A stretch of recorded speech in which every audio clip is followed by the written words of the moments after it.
1500 বছর আগে এক রাজা পাহাড়ের চূড়ায় প্রায় 200 মিটার উঁচুতে একটা দুর্গ নির্মাণ করেছিলেন। গ্রানাইটের স্তর দিয়ে সাজানো ওই সুন্দর দুর্গটি সেই সময়ে কি করে তৈরি করা হয়েছিল তা আজও বিজ্ঞানীদের কাছে ধোঁয়াশা হয়ে আছে।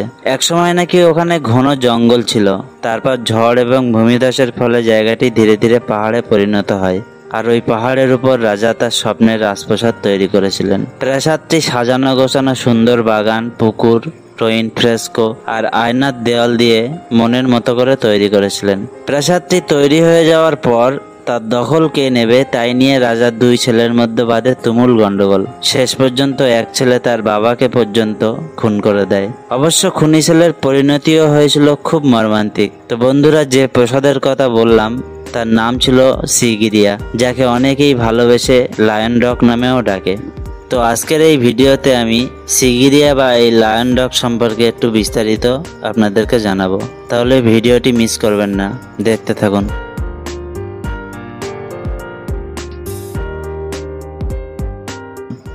প্রায় 1500 বছর আগে শ্রীলঙ্কায় রাজত্ব করতেন ধাতুসেন নামের এক রাজা। তার দুই ছেলে ছিল, কাশ্যপ এবং মোগাল্লানা। মোগাল্লানা ছিলেন বৈধ উত্তরাধিকারী, কিন্তু কাশ্যপ ছিলেন রাজা ধাতুসেনের রক্ষিতার সন্তান। কাশ্যপ তার বাবার কাছ থেকে ক্ষমতা চেয়েছিলেন। বাবা ক্ষমতা না দিলে তিনি 477 খ্রিস্টাব্দে তার বাবাকে হত্যা করে রাজা হয়। তবে সমস্যা হলো, কাশ্যপ জানতেন তার ভাই মোগাল্লানা পালিয়ে গেছেন ভারতবর্ষে এবং একদিন ফিরে এসে প্রতিশোধ নেবে।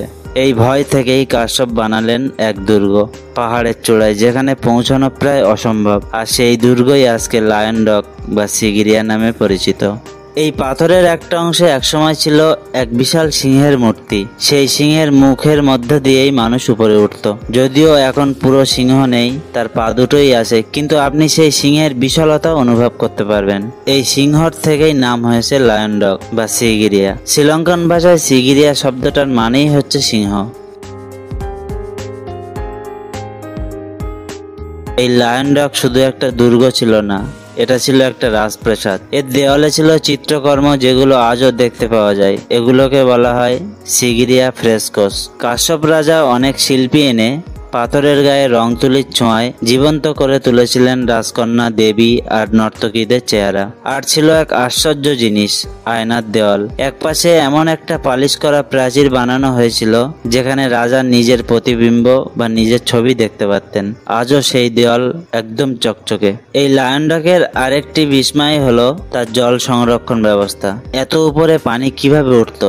আজ থেকে 1500 বছর আগে রাজা কাশ্যপ এমনভাবে সিস্টেম তৈরি করেছিলেন যেখানে নিচের পুকুর থেকে মাটির নিচে পাইপ দিয়ে পানি ওঠানো হতো একদম চূড়ায়, আর উপরের বাগানগুলোকেও সেচ দেওয়া হতো ওই পানিতেই। এই স্মার্ট ওয়াটার ম্যানেজমেন্ট 5ম শতাব্দীতে কিভাবে সম্ভব হয়েছিল সেটা আজও বিজ্ঞানীদের ভাবায়। এই লায়ন রকের চূড়ায় ছিল রাজপ্রাসাদ। পাথরের উপরেই ঘরবাড়ি, প্রাসাদ, রাজ্যসভার স্থান সবকিছু বানানো হয়েছিল। সেই সঙ্গে ছিল বাগান যেখানে ফুল, ফলের গাছ, ঝর্ণা আর পাথরের পুকুর ছিল।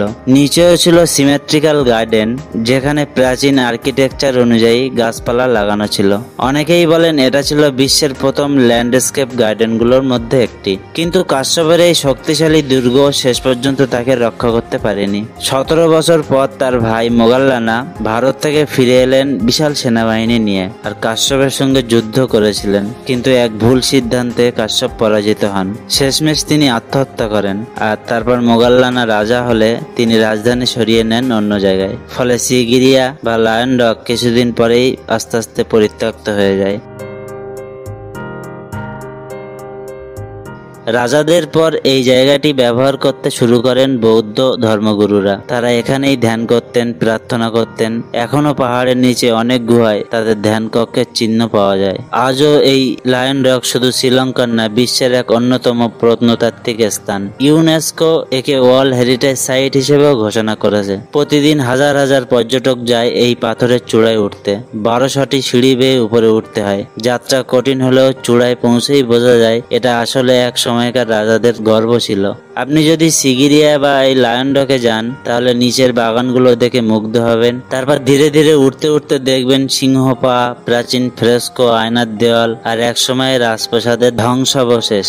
চূড়া থেকে নিচের দৃশ্য দেখে আপনি বুঝবেন কেন এই জায়গাকে দুর্গ হিসেবে বেছে নিয়েছিলেন রাজা কাশ্যপ। এই সিগিরিয়া প্রায় 200 মিটার পর্যন্ত উঁচু। আয়নার দেওয়ালে একসময় কবিতা খোদাই করা ছিল, সেখানে গেলে আজও সেই কবিতাগুলো লেখা আছে দেখতে পাবেন। ফ্রেস্কোগুলো এতটাই নিখুঁত যে আজও তারা উজ্জ্বল রঙে দেখা যায়। পুরো প্রাসাদটি এমন ভাবে তৈরি যাতে বাতাস ও আলো ঠিকভাবে প্রবাহিত হয়। এই লায়ন রক হলো শ্রীলঙ্কার ঐতিহ্য, শিল্প আর বুদ্ধিমত্তার প্রতীক। এটা আমাদের শেখায় মানুষ ইচ্ছা করলে পাহাড়ের চূড়ায়ও স্বপ্ন করতে পারে। আপনিও যদি কখনো শ্রীলঙ্কা যান তবে লায়ন রক দেখে আসা একদম মিস করবেন না। তাহলে বন্ধুরা, ভিডিওটি কেমন লাগলো কমেন্ট করে জানাবেন, ভিডিওটি শেয়ার করবেন আর সাবস্ক্রাইব করতে ভুলবেন না।